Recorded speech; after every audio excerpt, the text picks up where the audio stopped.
same horrible experience that Jamie described had, that I certainly would want to see this DNA passed, or it being passed so that this type of heinous crime would not befall any of my daughters, any of your daughters, any of your sons, any of your grandchildren, or anyone. So I think we talked yesterday on the floor of the Senate, we were talking about taking palm prints, and I think it was said that DNA is much more effective and seems to be the latest technology that we can use to make a definite identification, even more than the palm prints and then the fingerprints.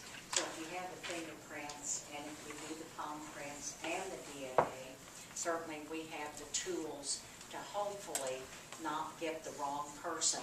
If we have all three of those things on a person, that we will know that we really do have all three of these pieces of information that we will be able to look at and hopefully keep someone who is a perpetrator of these kind of crimes off the streets. Thank you, Madam Chair. Madam Chair, we have a very special guest here today, and that's our Governor, Susana Martinez. I'd like to give her an opportunity to speak at this bill. Welcome. Thank you. Madam Chairperson and members of the committee, I handled the case of Katie Savage.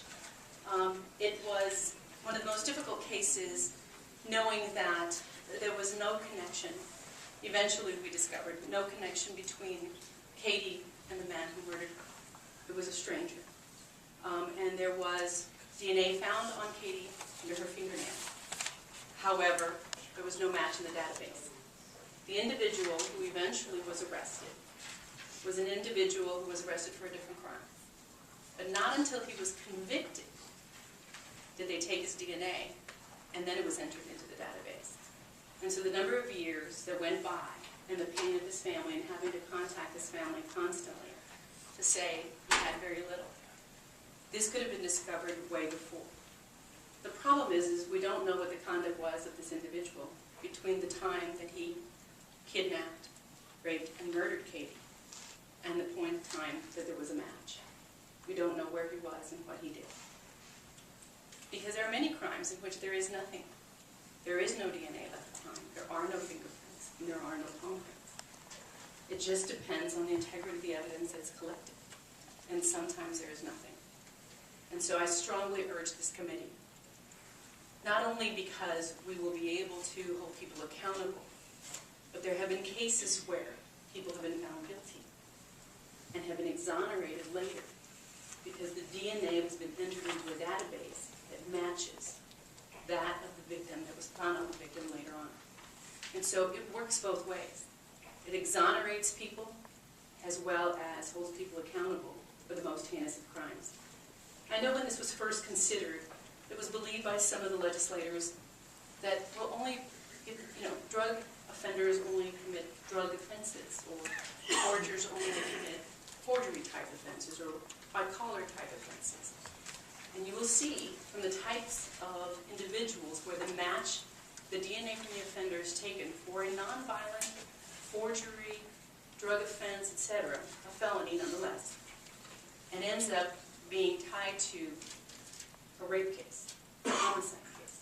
So it's not like individuals who commit crimes stick to the same type of crime. They cross lines all the time.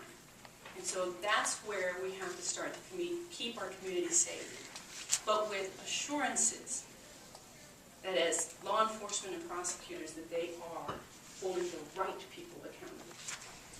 And we can do this by enhancing Katie's law. There is huge support statewide, huge support nationally.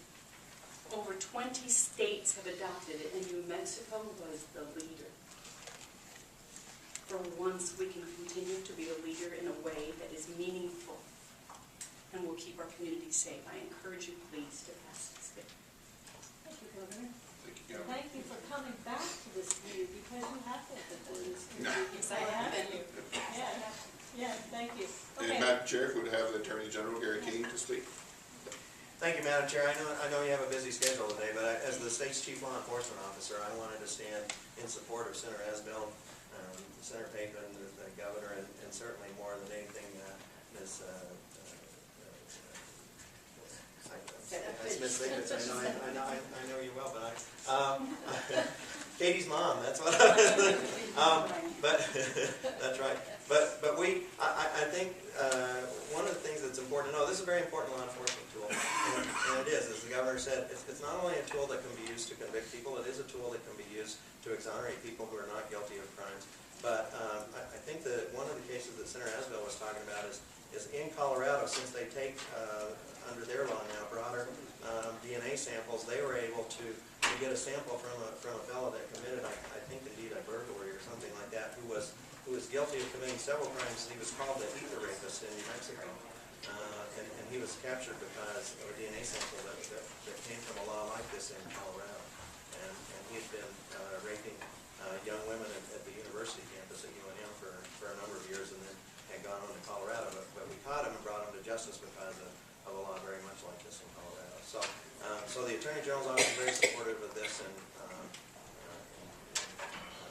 if you have any questions, I'll be happy to answer questions. Okay, thank you very much.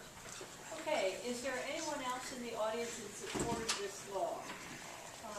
Okay, I see a couple, we'll just take maybe two from this side, two from this side.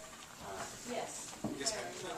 Darren White, I'm the Director of Public Safety for the City of Albuquerque, and I'm here representing Mayor Berry and wanting me to make sure that we voice our support for this very important. Thank you. Amy Orlando, I'm the District Attorney in Doña Ana County, and on behalf of the District Attorneys Association, we are here in support of the Katie's bill. Thank you very much. Okay, over here, there were some hands as well. Yes, sir. Madam Chairman, members of the committee, my name is John Krebsbach. I'm the administrator for the New Mexico DNA identification system.